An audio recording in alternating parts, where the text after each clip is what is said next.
Teaching job છે, computer job છે, જીમમાં વજન ઉચકી લીધું, કોઈ ઇન્જરી થઈ, એવા બધાને કારણે બેક પેન થતા હોય. એટલે વાયરોગમાં તમે અમારે જુઓ ને તો સ્પાઇન અને ની આ બેની સૌથી વધારે ઓપીડી ચાલતી. અને એટલા કોમન વિષય છે. રોજની 200 ઓપીડી હોય તો 70% લોકો ની અને સ્પાઇનના પેશન્ટ હોય. આ એટલો કોમન વિષય છે. હવે કેટલા લોકો છે જેને બેક પેનનો વિષય રહે છે, એ બેક પેન રહે છે, કેટલા લોકોએ આના માટે ઓપરેશન કરાવ્યું છે, કેટલા લોકો બીવે છે કમરમાં. એવું સાંભળ્યું હશે કે કમરનું ઓપરેશન ના કરાવે, બધાએ સાંભળ્યું હશે.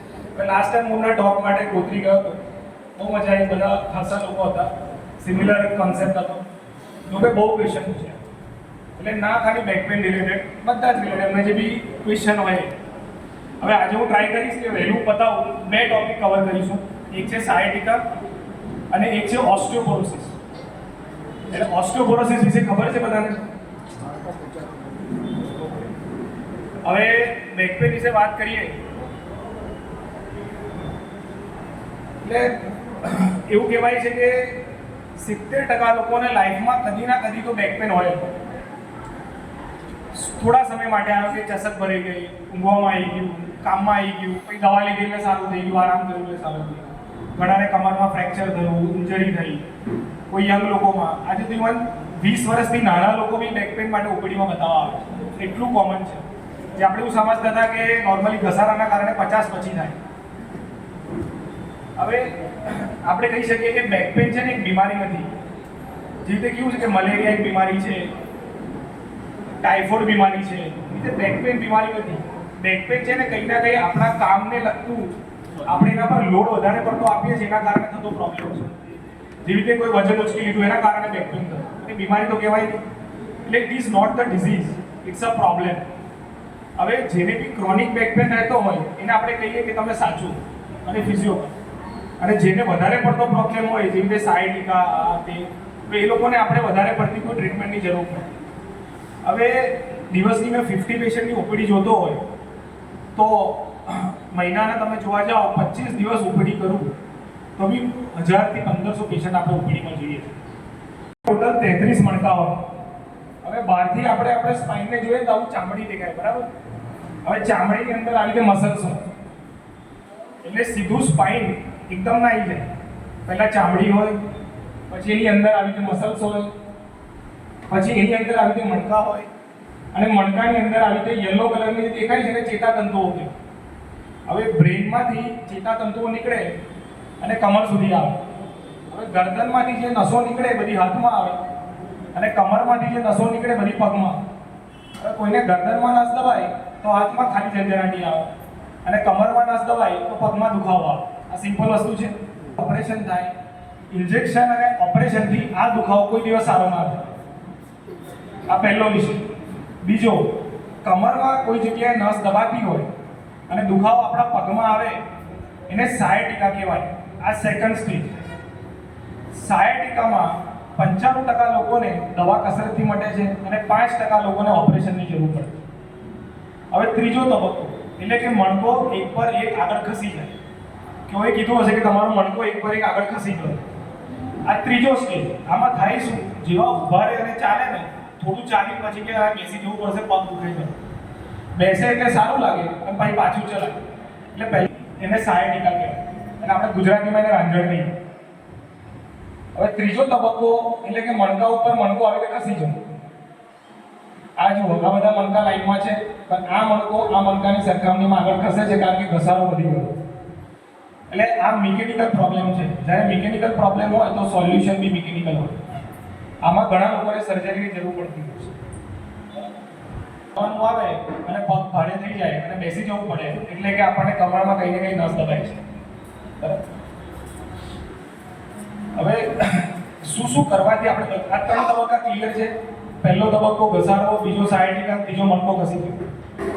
પછી આના કોઈ બી ક્વેશ્ચન હોય તો આપણે ડિસ્કસ કરીશું કે ભાઈ શું દવા લેવી જોઈએ, શું કસરત કરવી જોઈએ, શું સંભાળ રાખવી જોઈએ, વોક કરવા જોઈએ. એ બધું તો કરવાનું. જો આપણે એક્ટિવ રહીશું તો આપણા સાંધા મજબૂત રહે. હવે ઘૂંટણ ઘસાય છે પણ ઘૂંટણ ચલાવવું જ નહીં તો એમાં ઓઇલ એટલે કે જો ઓઇલનું સર્ક્યુલેશન થવું જોઈએ કેવી રીતે થાય? જો તમે એક્ટિવ જ ના રહો તો આ બેક પેન આપણો વધતો જ જાય. એટલે પહેલા એવું હતું કે બેક પેન થાય 3 મહિના આરામ કરવો જોઈએ એટલે સારું થઈ જશે. એવું હવે કન્સેપ્ટ ધીરે ધીરે ઓછો થઈ ગયો. હા, કોઈને એકદમ જ બેક પેન વધ્યો હોય અને કોઈને 60% થયું હોય તો આપણે કહેતા હોય 5-7 દિવસ આરામ કરો. જેવો પેન ઓછો થાય પાછું ફિઝિયોથેરાપી કરો અને એક્ટિવ લાઈફસ્ટાઈલ ચાલુ કરો. એ લાઈફસ્ટાઈલ આપણે સંભાળીને કરવાનું તો આપણે બધું જ વસ્તુઓ આપણે કરી શકીએ. એના સિવાયની બધી જ ગોળી આપણે લોંગ ટાઈમે લીવર, કિડની આ બધા પર અસર કરી છે. એટલે જો લોંગ ટર્મથી પેઇન કિલર લેતા હોય તો એના ઓલ્ટરનેટિવ રસ્તા શોધવા જોઈએ. પહેલાં ટ્રાય કરવાનો કે આપણને આરામથી મળે, શેકથી મળે, કસરતથી મળે. ના રહેવાતું હોય તો પેઇનની ગોળી પર શીખતા. Pain killer is not at all advisable. બરાબર. બીજું કે ફિઝિયોથેરાપી જ્યારે આપણે વધારે પડતો દુખાવો હોય ત્યારે આપણે ચાલુ કરી શકીએ. અને જ્યારે ક્રોનિક દુખાવો હોય કે મને તો 2-4-6 મહિનાથી રહ્યા જ કરે છે, થોડું કામ કરું છું બેક પેઇન થઈ જાય છે, તો આમાં આપણે રેગ્યુલર કસરત કરવી. જેવી રીતે હું મહિનો ગાડી ઘરમાંથી કાઢું નહીં અને પછી આપણે ગાડી કરી એક્ટિવા કાઢીએ તો કેટલી કિક મરાવે. પણ હું રોજ ગાડી એક્ટિવા ચલાવીશ તો પ્રોબ્લેમ કરશે, ઓછો કરે. સેમ એવી વસ્તુ છે કે જો આપણે એક્ટિવ લાઈફસ્ટાઈલ નહીં રાખીએ અને ફિઝિયોથેરાપી રેગ્યુલર નહીં કરીએ, પેઇન આપણો નહીં. એટલે જો આપણને આજે ઘણા એવું હોય કે સાહેબ મેં 15 દિવસ કસરત કરી પણ મને ના મળી, પાછું એક્સરસાઇઝ ચાલુ કરી, કામ ચાલુ કર્યું, પાછું દુખવા લાગે. એનો માટે રોજ સાચવવું પડે, રોજ કસરત કરવી પડે. જવાની જરૂર નથી, ઘરે કરો. રોજ એક્ટિવ કસરત અને સાચવવાનું ચાલુ રાખીએ તો રોજનો દિવસ જ સારો. ધીરે ધીરે ધીરે ધીરે over the period of time આપણી કમર અને નેકને ખરાબ કરે અને પછી નેક અને બેક પેઇન ચાલુ થાય.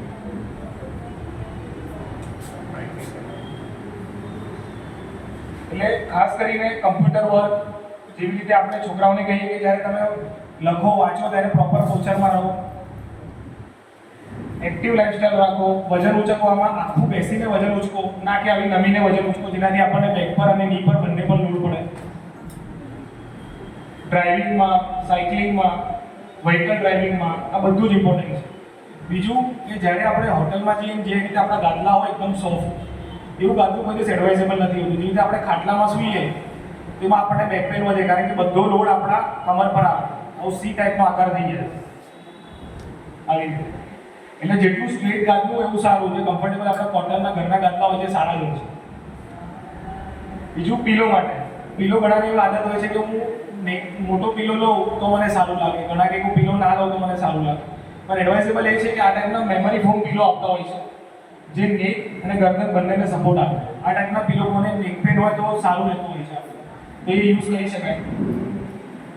બીજું કે બ્રેક લઈને થોડી સ્ટ્રેચિંગ એક્સરસાઇઝ કરે ને તો એમને મસલ સ્ટ્રેન્થ, નર્વસ સિસ્ટમની સ્ટ્રેન્થ એ સારી રીતે એમને બેક પેન અને નેક પેન ના.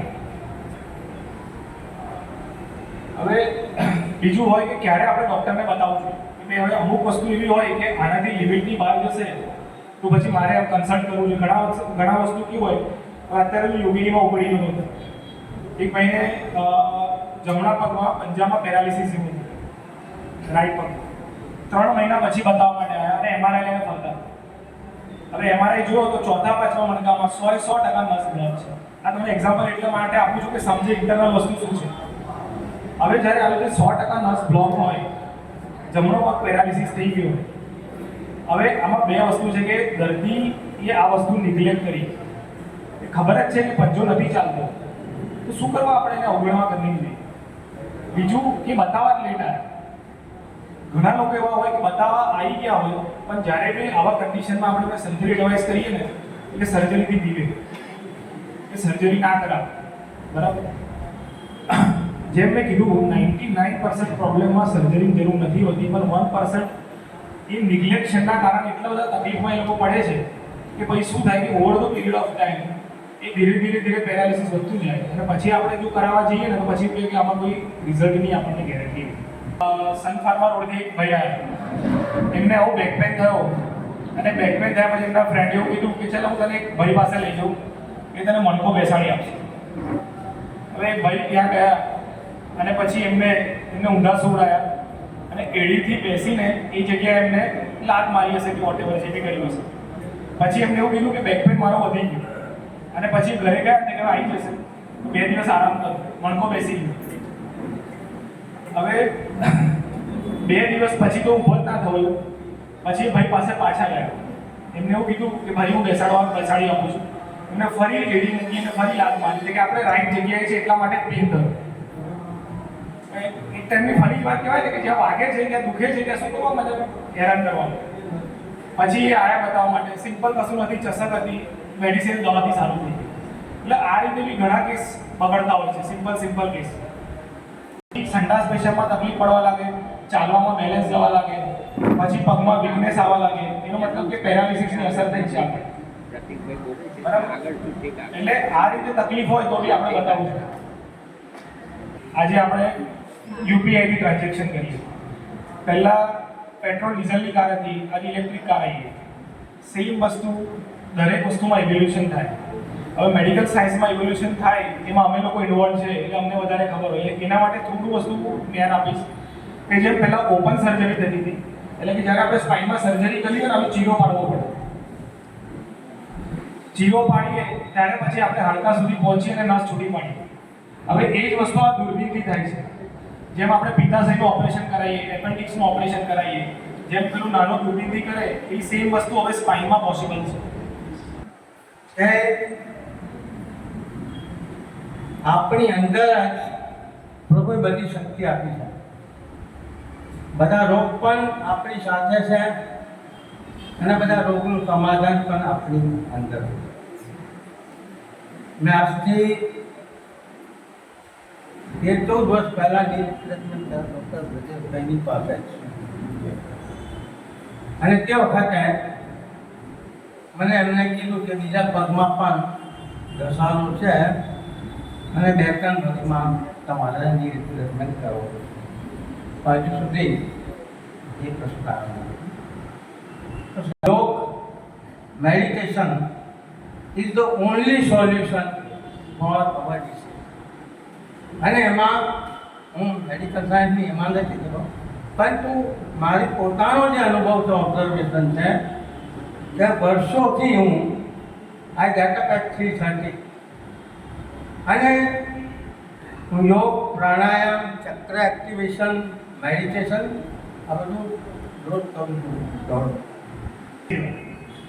એટલે એવું કહે છે કે આ બાથરૂમમાં આપણે કેમનું ફ્રેક્ચર થાય. ઘણા લોકો એવા આવે છે કે 3 અઠવાડિયા ન્યુમોનિયા થયો અને કફ થઈ ગયો અને એટલી ખાંસી હતી, પછી બેક પેઇન ચાલુ થયો, એક્સરે કરાય ફ્રેક્ચર. તો આપણે કહીએ કફમાં તો ફ્રેક્ચર થતું હોય. આ બધા રેન એક્ઝામ્પલ આપું ને, આવું કોમનલી ના થાય, દીવાની જરૂર નથી. આવું લાગે કે નહીં થાય. એક દાદા અમેરિકાથી આવ્યા હતા, એ પહેલી વાર ઇન્ડિયા આવ્યા છે, ન્યુમોનિયા થયા પછી એમના એક્ઝામ્પલ હતું લખી. એટલે હાડકા જ્યારે ખોલા થાય, ફ્રેક્ચર થાય, સામાન્ય પડવાથી ફ્રેક્ચર થાય ને આપણે ઓસ્ટિયોપોરોસિસના કારણે થતું ફ્રેક્ચર નહીં. હવે 30 વર્ષ સુધી કેવું હોય, જ્યારે 30 વર્ષના હોય ને આપણે ત્યાં સુધી આપણા હાડકા મજબૂત થાય. પછી મજબૂત થવાનું ધીરે ધીરે ઓછું થાય. હવે 30 વર્ષ સુધી એના હાડકા મજબૂત થાય જે વધારે એક્ટિવ હોય. હવે 30 વર્ષથી મેલ વધારે એક્ટિવ કે ફિમેલ વધારે એક્ટિવ? 30 પહેલા ઓબ્વિયસલી મેલ. સ્પોર્ટ્સ રમતા હોય, cricket, gilli danda, job, દોડાદોડી, ભાગા. ફિમેલની lifestyle હવે લોકો વધારે જોબ કરે છે. પહેલાં હોમ બાઉન્ડ જોબ હોય, ઘરનું કામ. એટલે બીજું કે હાડકા મજબૂત ઓછા થાય અને 30 વર્ષ પછી ધીરે ધીરે હાડકા એમના પોલા થાય. બીજું કે મેનોપોઝ આવે અને પછી વધારે હાડકા પોલા થવાનું ચાલુ થાય, કારણ કે મેનોપોઝ પછી ઇસ્ટ્રોજન બોડીમાંથી ઓછો થઈ. એટલે 2 પ્રોબ્લેમ. ફિમેલમાં હાડકા એટલા માટે વધારે પોલા હોય મેલ કરતાં. હવે એટલે આને સાયલેન્ટ બોન ડિસીઝ કહેવાય. કે સાહેબ મને ઓસ્ટિયોપોરોસિસ એવું કઈ રીતે ખબર પડે? એવું નોર્મલી ખબર ના પડે. બોડીમાં થાક લાગવો, આખું શરીર થાકી જાય છે, સામાન્ય પડવાથી મને ફ્રેક્ચર થઈ ગયું, એવા બધા લોકોને કહી શકીએ કે આપણને ઓસ્ટિયોપોરોસિસ હશે, જ્યારે બાકીના બધા રિપોર્ટ નોર્મલ હોય. કોઈને લીધું છે, કોઈને આપ્યું છે? સરસ, બહુ હેલ્ધી થઈ ગઈ છે. હવે બીજું, જેમ કેલ્શિયમ અને વિટામિન ડી ટેબ્લેટથી હાડકા મજબૂત થાય, એમ સૌથી વધારે હાડકા શાનાથી મજબૂત થાય? ચાલવાથી, એક્સરસાઇઝથી અને યોગાથી. હું હાડકા પર ઊભો રહીશ, એના પર લોડ પડશે તો જ જીવતા રહેશે. હું પથારી પડ્યો રહીશ તો એને કશું ખબર નથી પડવાની, હાડકા ઉપોલા થતા રહેશે. હવે પરાડકર સાહેબને ઓળખો છો બધા, રાજીવ પરાડકર. એ બધામાં પનીર, એ બધામાં બી કેલ્શિયમ હોય. એ બધાનું સેવન વધારવું. બીજું કે ઓલ્ડ એજ જ્યારે ઘરમાં હોય તો એવી વસ્તુ કરવી કે પડાય ના, એટલે ઘરને થોડું મોડિફાઈ કરવું પડે. આપણે નથી કહેતા કે લાકડી લઈને ચાલજો, વોકર લઈને ચાલજો, બાથરૂમમાં ભીના બાથરૂમમાં ના જતા, બૂટ પહેરીને ચાલો, ચપ્પલ પહેરશો તો કે અથડાઈ જશો તો ત્યાં ફ્રેક્ચર થશે. એટલે સંભાળ, દાદરામાં રેલિંગ રાખો તો પકડીને ચડે. એટલે સંભાળ બીજી બહુ જ ઇમ્પોર્ટન્ટ વસ્તુ છે. બીજું પેલું પગલું છણી આવે એન્ટી સ્પીડ વાળા, એ યુઝ કરો. ઘરમાં વાયરો ના હોય ધ્યાન રાખો. બેસિક વસ્તુઓ, નાની નાની વસ્તુઓ છે પણ આ સંભાળવાથી પડે ના. એટલે આપણે ઘણીવાર કેરટેકર રાખતા હોય કે રોજો આમના બાથરૂમમાં સંભાળવું, પડી ના જાય. કારણ કે એ ઉપાધિ આવે ને તો પછી પ્રોબ્લેમ. કારણ કે જેવું ઓલ્ડ એજમાં સ્ટડી એવું કહે છે કે હવે 70 વર્ષે આપણને હિપનું ફ્રેક્ચર થયું કે કમરનું ફ્રેક્ચર થયું, તરત આયુષ્ય ઓછું થઈ જાય. કારણ કે લાઈફસ્ટાઈલ જ આપણી ઓછી થઈ જાય. જેવી આપણી લાઈફસ્ટાઈલ ઢીલી પડે ને તરત શેર માર્કેટ ડાઉન એવું છે.